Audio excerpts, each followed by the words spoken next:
Welcome to BM physics everyone. अब हम लोग केदार डुमने के साथ हैं।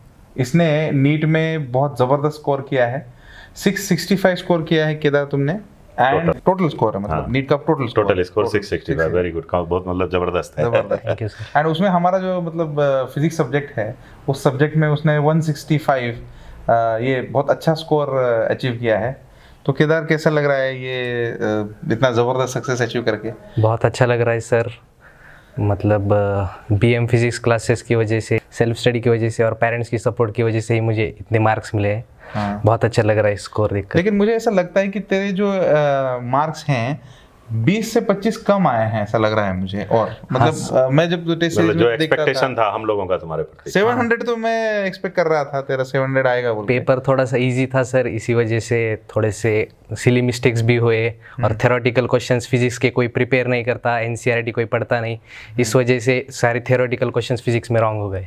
अच्छा, थ्योरेटिकल क्वेश्चंस में तेरा ये हुआ, बट कैलकुलेटिव अप्रोच तेरा फिजिक्स का कैसा हुआ? नहीं, कैलकुलेशन सब करेक्ट हुए, बाकी कैलकुलेशंस में कोई मिस्टेक नहीं हुई, बस थियरी थोड़ी सी कमजोर थी। न्यूमेरिकल ओरिएंटेड बहुत अच्छा रहा, और जो बिल्कुल थ्योरी बेस्ड, बिल्कुल जो डायरेक्ट एकदम बिल्कुल जो पूरा डायरेक्ट था उस टाइप का। एनसीईआरटी की चीजें थी, जो फिजिक्स की एनसीईआरटी तो कोई नहीं पढ़ता। हाँ, जैसे वो अपना कॉपर का ग्राफ था, और वो टेम्परेचर के साथ टेम्परेचर सेमीकंडक्टर और इंसुलेटर टेम्परेचर कोएफिशिएंट, और वो भी था सर ये अपना वो कलर कोडिंग किलो भूल गया था ना, वो किलो 470 उसमें किलो के जगह पे बच्चों ने बहुत मिस्टेक किया है।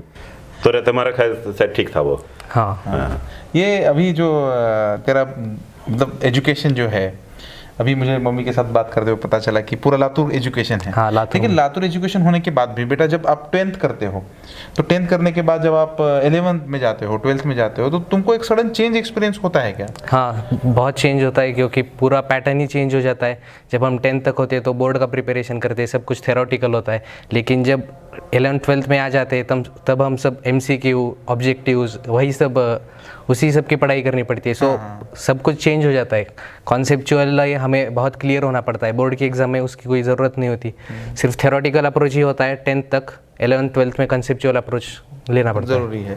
अभी मतलब 10th का अगर हम लोग पढ़ाई देखें तो थोड़ा सा, मैं ऐसा बोल सकता हूँ कि थोड़ा सा रटना होता है। हाँ, कम्प्लीटली। लेकिन जब आप 11th 12th की तरफ आते हो और नीट जैसी नेशनल लेवल एग्जाम देते हो, तो आपको कंसेप्चुअल होना पड़ता है। और अभी कॉलेज के तुम अराउंड 10 घंटे करते थे। हाँ, 10 ट्यूशन के 1-2 घंटे अगर आप ऐड कर दो तो 12 घंटे ये हो गए।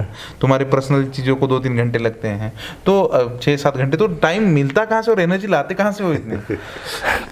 सेल्फ स्टडी के लिए कुछ ना कुछ तो समय निकालना ही पड़ता है। उसके सिवा कुछ कंसेप्ट क्लियर नहीं हो सकते, हमारे प्रैक्टिस ज़रूरी होती है। फर्स्ट डे से हमें कम से कम 2 से 3 घंटा अगर पढ़ाई करेंगे हम ये सब समय निकाल कर, तो नीट आसानी से हो जाएगा। नहीं, लेकिन बेटा आजकल जो हम लोग बच्चों के साथ देखते हैं, उनको बहुत इच्छा रहती है कि उनके पास मोबाइल हो, वो थोड़ा लेजर टाइम फ्रेंड्स के साथ बिताएं, कुछ मूवीज़ देखें। ऐसा तुम्हें कभी लगता नहीं था कि हर रोज़ हम लोग ऐसा करें? 11th के स्टार्टिंग में थोड़ा सा हो जाता है, क्योंकि 10th पास करते हैं, लेकिन 11th के दिवाली के बाद वगैरह सब बंद हो जाता है, सिर्फ पढ़ाई बस। तो तुझे ऐसा मन में कभी इच्छा नहीं आया कि अपन जाएंगे? होता है वैसे, पर सेल्फ कंट्रोल होना चाहिए। मतलब कुछ ना कुछ तूने कॉम्प्रोमाइज किया है मन में, तूने रखा कि नहीं मुझे पढ़ाई का फोकस नीट के लिए, मतलब अगर सक्सेस करना है तो उसके लिए बहुत कुछ कंप्रोमाइज। खेलना वगैरह सब बंद कर दिया।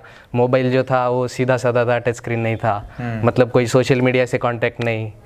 कॉलेज में 10 घंटा, बस वापस घर पे आके ट्यूशन और फिर सेल्फ स्टडी, बाहर जाना ही नहीं था बस। अच्छा, अभी ये कोरोना और इस साल की जो 2020 की बैच है, ये और एक कारण की वजह से स्ट्रेस में थी, जो कि पेंडेमिक हम लोग एक्सपीरियंस कर रहे हैं, कोविड का। तो बेटा ये सब चर्चा, एक तो तुम्हारा पढ़ाई का प्रेशर, ऊपर से एग्जाम पोस्टपोन होती है 2-2 बार एग्जाम चेंज, एंड इसका जो सडन इम्पैक्ट तुम पे आता है, उसके साथ तुमने कैसे डील किया? जब भी एग्जाम पोस्टपोनमेंट का न्यूज़ आता था, तब मैं 4-5 दिन एंजॉय करता था, दोस्तों के साथ कुछ बातें करता था, मोबाइल वगैरह खेला करता था। 4-5 दिन के रिलैक्स होने के बाद वापस फिर से शुरू पढ़ाई। लेकिन तुझे ऐसा नहीं लगता कि हमारे साथ ऐसा क्यों हुआ, हम हाँ, ऐसा हर बार लगता था, लेकिन वो 4-5 दिन के एंजॉयमेंट के बाद फ्रस्ट्रेशन आता था कि 4-5 दिन हमने एंजॉय कर लिया, पढ़ाई करना ज़रूरी है। इसीलिए जो छोटे छोटे समय के बाद ब्रेक्स होते हैं वो बहुत इंपॉर्टेंट होते हैं। सो ब्रेक्स लेने के बाद हम पढ़ाई कर सकते हैं, उतनी एनर्जी आ जाती है। मैं बोलना चाहूँगा कि बस इंपॉर्टेंट क्या है, इतने बड़े टाइम स्पेन में छोटे छोटे ब्रेक्स लेनी चाहिए बस। ब्रेक्स जरूरी है अपने हाँ। को रिन्यू करने के लिए, रिन्यू करने के लिए। लेकिन ब्रेक्स का मतलब ये नहीं कि बहुत लंबे ब्रेक हाँ, नहीं होना चाहिए, छोटे ब्रेक से छोटे-छोटे अपने आप होने को चाहिए। रिन्यू करके फिर अपने हाँ। एनर्जी के साथ लग जाना चाहिए। अभी मैंने तुझे टेस्ट सीरीज में भी बहुत बार देखा है कि तेरा कंटिन्यूस ऐसा टॉप 5 रैंक नहीं है। हाँ। बहुत बार तेरा रैंक कम भी हुआ है। अभी अपने असाइनमेंट वगैरह तूने सॉल्व किए, टेस्ट पेपर्स दिए, लेकिन जब तेरे मार्क अच्छे आते हैं तो दुनिया अच्छी लगती है। हाँ। लेकिन जब मार्क कम आते हैं तो तू कैसे वापस प्रिपरेशन के लिए कैसे मोटिवेट होता था? जो गलतियाँ हुई है उन्हें हम फिर से ना दोहराए, इसकी हमें क्या कहते हैं उसे, हाँ आदत डाल लेनी चाहिए। जो गलतियाँ होती है उनमें से हमें सीखना चाहिए, कंसेप्ट क्लियर करके लेने चाहिए, तो अगले एग्जाम में हमें अच्छे स्कोर आएगा। मतलब ये एक होप है कि हम हाँ। अगले एग्जाम में अच्छा करेंगे। हाँ, गलतियाँ हुई है तो अच्छा ही है, क्योंकि वो हमें ज़्यादा याद रहती है बाद में। जो मिस्टेक किया मतलब वो हाँ। दोबारा मिस्टेक नहीं होना, दोबारा नहीं होती है कभी भी। अभी तूने अपनी असाइनमेंट वगैरह सॉल्व की होगी, हाँ। तो इन असाइनमेंट में तुझे क्या खास बात लगी थी? सभी कंसेप्ट्स कंप्लीटली क्लियर हो जाते थे, बहुत सारी प्रैक्टिस होती थी। फर्स्ट लेवल 1, लेवल 2, लेवल 3 तीनों प्रॉब्लम्स होते थे, तो मतलब सब कुछ क्लियर हो जाता था असाइनमेंट्स करने के बाद बस। और जब हमारे तू लेक्चर अटेंड करता था एंड जब तू असाइनमेंट सॉल्व करता था, उसमें लेक्चर अटेंड किए बिना असाइनमेंट आराम से जाती है कि लेक्चर अटेंड किए तो असाइनमेंट आराम से जाती है? लेक्चर करने के बाद ही असाइनमेंट आसानी से हो जाएगी, क्योंकि फिजिक्स जैसे टॉपिक्स के लिए कंसेप्ट क्लियर होना ज़रूरी है, जिसके लिए टीचर्स लगते ही है। मेरा एक पर्सनल डाउट है। हाँ। देख, अभी कल ही हमारे एक बच्चे के साथ इंटरव्यू हुआ है, तो उसने बच्ची ने क्या बोला, रिपीटर थी बाय द वे, उसने क्या बोला कि सर मैं जब पहली बार रिपीट कर रही थी तो मैं क्या कर रही थी कि क्वेश्चन है सामने तो उसका सॉल्यूशन पढ़ना, कोई भी क्वेश्चन है उसका सॉल्यूशन पढ़ना, जैसे हम लोग बायो पढ़ते हैं, लेकिन किसी भी क्वेश्चन को खुद से सॉल्व ना करना। ऐसे क्वेश्चन पढ़ते जाओ पढ़ते जाओ पढ़ते जाओ, रट्टा हो गया तो Solution उसमें पढ़ते से आ जाओ। गया तो बस नहीं, समझ गया। पढ़ने से कुछ नहीं होता सर, क्योंकि हमें सिर्फ वही जो क्वेश्चन एग्जाम्पल देखा है वैसे के वैसा अगर एग्जाम में आए तो ही सही कर सकते हैं हम, लेकिन उसके पीछे जो कॉन्सेप्ट है वो क्लियर नहीं होती, तो थोड़ा सा भी क्वेश्चन अगर ट्विस्ट हो जाए तो हम उसे सॉल्व नहीं कर पाएंगे। वही कंसेप्ट बस थोड़ा सा हल्का सा ट्विस्ट भी आ जाए तो हम सॉल्व नहीं कर पाएंगे। नहीं, लेकिन मुझे पढ़ते वक्त तो ऐसा लगता है कि पूरा मुझे हाँ, question समझ में, हाँ सब समझ- समझ में आता है, ऐसा लगता है, लेकिन जब हम एग्जाम में वैसे ही प्रकार का क्वेश्चन जब सॉल्व करेंगे तो हमें नहीं आएगा, नहीं आता। 100% नहीं आएगा। खुद से पेन जब तक नहीं चलाएंगे हाँ, तब तक काम नहीं बनने आएगा, वाला नहीं है। 100% तो नहीं इसका आएगा। मतलब है टीचर सिर्फ डायरेक्शन दे सकते हैं, हम लोगों ने थोड़ी बहुत डायरेक्शन दी होगी, लेकिन ये क्रेडिट पूरी बच्चों स्टूडेंट को की मेहनत का है, ये पूरा स्टूडेंट की मेहनत का है। इसमें हम लोगों ने सिर्फ उनको दिशा दिखाई है, लेकिन ये जो दिन रात जाके इसने जो किया है ये इम्पोर्टेंट है, जो तुम लोग करते हो पेन पेपर लेके सॉल्व करते सॉल्व करना। और ये चीज जो जैसे इसने एनसीईआरटी की बात की सर, तो एक ये पॉइंट बहुत इम्पोर्टेंट की है NCERT कि करनी चाहिए। कोई फिजिक्स की या कोई भी सब्जेक्ट की एनसीईआरटी बुक को एक बार देखनी चाहिए। और जो हम लोगों ने जो अपने नोट्स देते हैं, अच्छा। जो तो उसके जो थ्योरी वाले पॉइंट्स हैं, तो क्लास अपने होने के बाद एक बार उसको उल्टा के जरूर देखना चाहिए। तो उसमें भी सारे पॉइंट्स अच्छे से लिखे रहते हैं। तो जो थ्योरेटिकल पॉइंट्स ये बोल रहा है कि, और ये है कि जनरली 45 क्वेश्चन में 10 क्वेश्चन के आसपास थ्योरेटिकल रहते हैं, तो इस वजह से वो एक बार एनसीईआरटी के पेजेस और जो अपने नोट्स होते हैं, जो हम लोगों के बुकलेट के जो स्टडी मटेरियल के नोट्स हैं, वो एक बार अगर देख ले तो वो 10 क्वेश्चन का जो है वो थ्योरेटिकल वाला वो कॉन्फिडेंस बढ़ जाएगा। और न्यूमेरिकल में तो बच्चे फिर प्रैक्टिस हम लोग कराते वो तो मतलब तोड़ ही डालते हैं ये लोग जो है। लेकिन एज ए पेरेंट बोल के मेरा एक क्वेरी है सर, कि तेरा मार्क कम जाता था, तेरा रैंक बीच बीच में कम जाता था, ठीक है ना, तो घर पे तुझे कभी डैडी या मम्मी ने ऐसा नहीं बोला कि तेरा मार्क कम आया है तो ऐसा क्यों हुआ? नहीं, वो इसका स्ट्रेस सर प्लीज सर, नहीं सर प्लीज आइए, मतलब जस्ट घर पे कैसे इनको डील करते थे वो थोड़ा सा आप केदार के पिताजी है ये। सो हार्टली कांग्रेचुलेशन सर, आपको you have achieved a fine achievement, इसके लिए कांग्रेचुलेशंस। मैं ये पेरेंट्स के हिसाब से सवाल पूछ रहा हूँ सर, बिकॉज आज ना कल मैं पेरेंट बनने वाला हूँ उस केस में।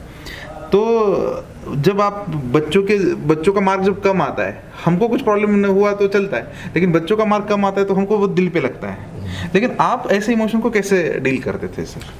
नाही, शेवटी कसं आहे, हे कॉम्पिटिशन आहे, मोस्ट कॉम्पिटिटिव्ह एक्झाम आहे, याच्यामध्ये मार्क्स कमी जास्त होऊ शकतात. तुमच्याकडून काही अभ्यास कमी झाला तर मार्क कमी येतील, काही त्या परीक्षामध्ये काही बीट्स आडले तरी मार्क कमी येतील, किंवा दुसऱ्या विद्यार्थ्यांनी तुमच्यापेक्षा अभ्यास जास्त केला त्याला स्कोर चांगला येईल. हा तर प्लस मायनस होत राहणारा क्रायटेरिया आहे. आणि मार्क्स कमी आल्यानंतर डिस्करेज न होता विद्यार्थ्याला डिस्करेज न करता कंटिन्युअस त्याला मोरल बुस्टअप करणं वर्षभर 2 वर्ष काम आहे आपलं.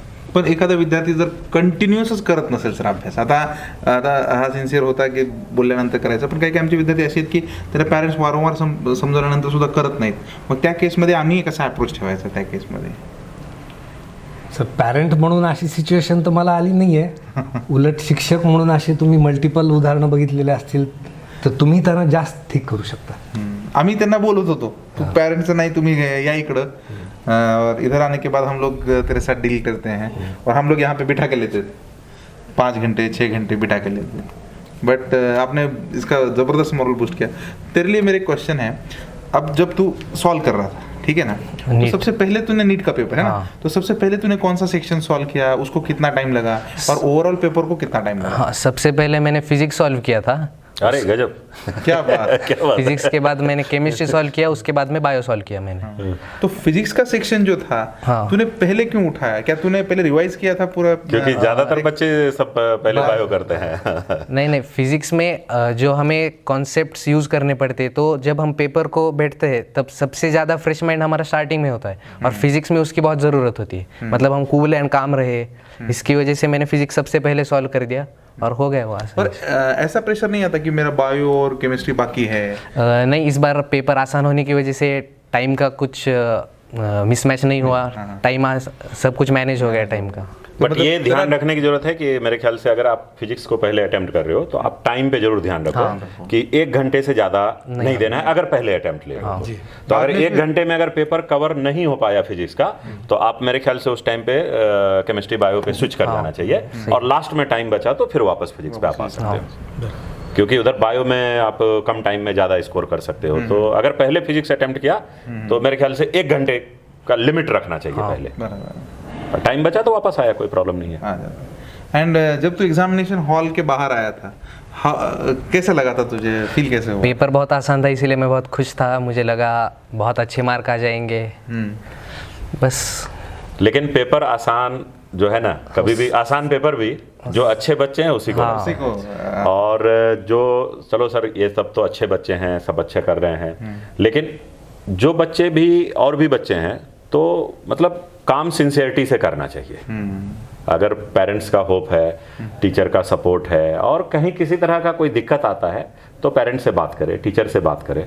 जो भी बच्चे और भी बच्चे हैं, अगर मतलब कभी 19-20 हो जाते हैं, आपको बहुत अच्छा आपका स्कोर नहीं आ पा रहा है, तो ऐसे केस में आप टीचर से बात करो, पेरेंट्स से बात करो, मोटिवेशन लो.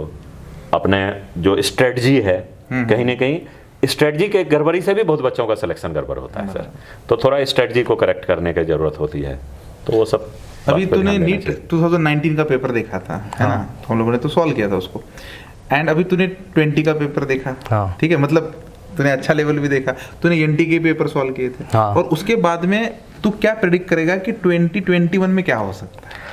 2021 में भी शायद आसान ही पेपर आएगा, क्योंकि जब से एनटीए पेपर निकाल रहा है तब से कम्प्लीटली एनसीईआरटी बेस्ड है, और फिजिक्स केमिस्ट्री सब आसानी आ रहा है. तो अगले साल भी शायद आसानी पेपर आएगा, जिसकी वजह से बच्चे प्रॉपर्ली मैनेज कर. हाँ, तो एनसीईआरटी पे फोकस करना चाहिए अभी. एनसीईआरटी फोकस करना, बाकी क्वालिटी ऑफ ये एनसीईआरटी के बाहर जाके बहुत हाँ, नहीं हैं. अच्छा, सिलेबस कवरेज पे क्या तुम्हारा कहना है कि पूरा सिलेबस कवर करना चाहिए? हाँ, छोड़ देना चाहिए? नहीं, सिलेबस तो पूरा ही कवर करना चाहिए. टॉपिक छोड़ना अच्छी बात छोड़ना नहीं, क्योंकि टॉपिक छोड़ा तो कुछ तो आप ऐसे ही कम होके जा रहे हो ना, मिस हो रहा है. फिर एग्जाम के प्रेशर में कुछ अगर ऊपर नीचे हो गया तो फिर तो आप गए. इसलिए मतलब टॉपिक पूरा तैयार होके जाना चाहिए.